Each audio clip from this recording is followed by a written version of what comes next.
Hi, I'm Stephen Jordan. Today we're going to talk a little bit about what you should expect will happen in terms of your economics after a disaster happens and what the effect of a disaster is on your small business base.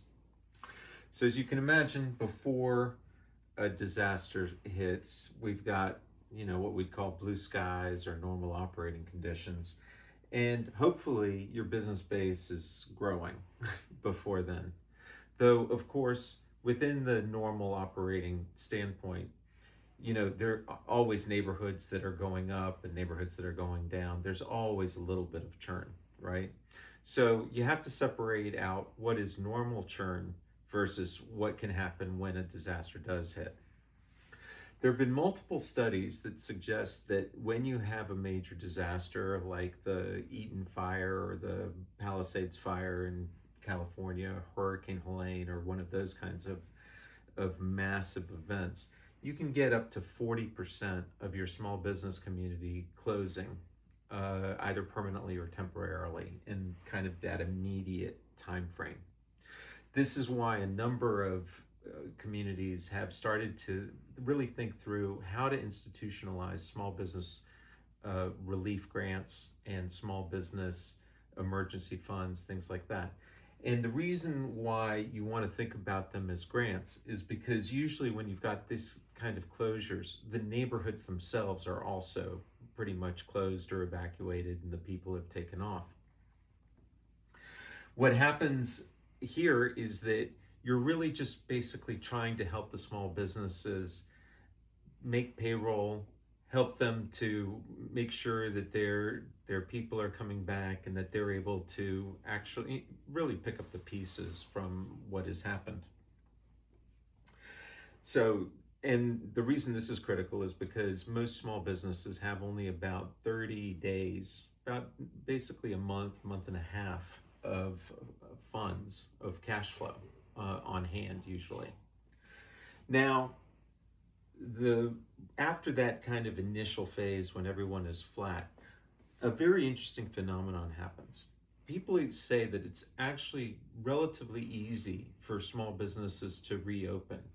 There's People tap their insurance. People generally have like a rainy day fund or money under the mattress somehow, or friends and family come in to pitch in, or there are other programs national in scope like the Small Business Administration's EIDL, Economic Injury Disaster Loan Program, that allows some cash to come in. And the second thing that happens is that you get this influx of people coming into a community who are there for the response. And one of the interesting things that happens after disasters is often your hotels will tell you that they have 100% occupancy. You have a lot of people coming in to help out.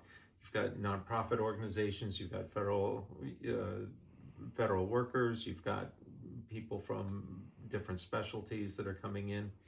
And you also have a situation where a lot of people in the neighborhood, in the affected area, are going to be buying kind of replacing the dishwasher, replacing the car, replacing something on the roof. One-time capital expenses that they have to do, big ticket expenses. And so it can look actually like your economy is booming 6 months to 9 months after a disaster. In fact, this is a phenomenon that happens pretty often, where you'll find that a year after the event, people in the affected area will tell you that they actually grew 3 or 4%. But the challenge that you have with that is that these are a lot of times specialty items that are being bought or sold and one-offs, and the underlying economy may not be growing at all. You can have a situation where on the one hand you'll see some districts that are really going like gangbusters and other places that kind of look like ghost towns. And there's several phenomenon that also contribute to this.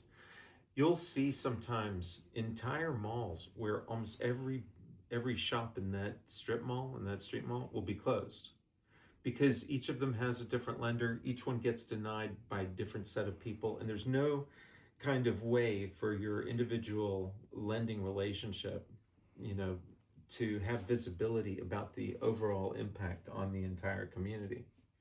So while this thing is going on, the underlying companies that are normal, that are there during all times, like your dry cleaners, your wedding photographers, your specialty stores, your boutiques, all of those guys may still be suffering incredibly. And this is a real challenge, because if you don't bring this back, you really don't bring back the community, because the small businesses are the ones that are most likely to serve the local community and to hire the local community.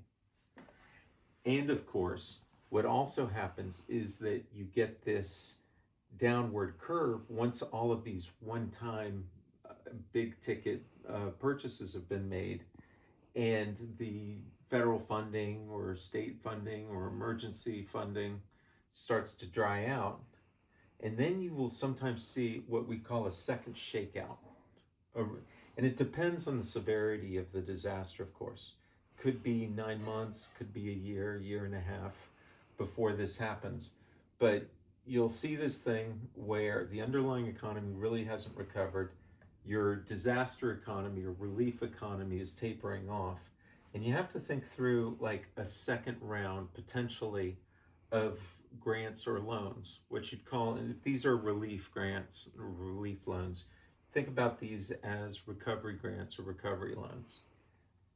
And ISD actually worked with Wells Fargo to create a private small business recovery grant program after the Thomas fires in 2017. And we helped about 64 small businesses about a year after the disaster. And the reason for that is that because the small businesses are so dependent on the local area coming back, that if they don't, and the customers decide to go, if the customers are displaced or there's tough access, for example, in the Thomas Fire case, the southbound 101 was cut off by mudslides at one point.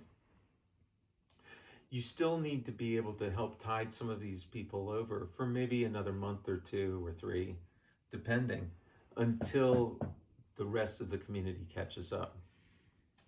So when you're thinking about trying to retain your small business base, one of the things that you might want to consider is some kind of a credit for resilience or credit for recovery program during normal operating conditions. If you can figure out ways that you can incentivize your small business base to do basic things, like making sure that they get their inventory off the floor, that they've got adequate insurance, that they've got a good system for taking care of their employees, etc. That will help a lot to reduce this initial impact thing. And then the second thing that you want to do is you want to try and consider to have maybe a preset small business relief fund / recovery fund, so that there's one area, one place for small businesses to know that they can go to try and access some of this kind of support. And going along with that, if you do have multiple loan offerings happening, or multiple grants, or multiple small business programs, as much as possible, you want to try and get the providers to simplify and share kind of the application process. You know how in college you can apply once and you can fill out one form and you can apply to like 30 different colleges at the same time because they all have kind of the standard application? This is one of the things that you might want to consider working on now, so that in the event that a disaster does happen, it's relatively turnkey and pretty simple for small businesses to get into the system. To sum up, if you're very concerned about your small business resilience and future recovery, if you do have a major disaster, there are 3 ideas for you to consider. First, Try and set up some kind of a credit for resilience program where you incentivize small businesses to be proactive about their own risk management. Second, make it simple for small businesses to access help after a major event does happen. Consider having a common application, consider having a one-stop shop for resources, things like that. And third, consider pre-selecting or having in place the infrastructure for a small business disaster relief and recovery grant fund. I hope these help, and thank you very much.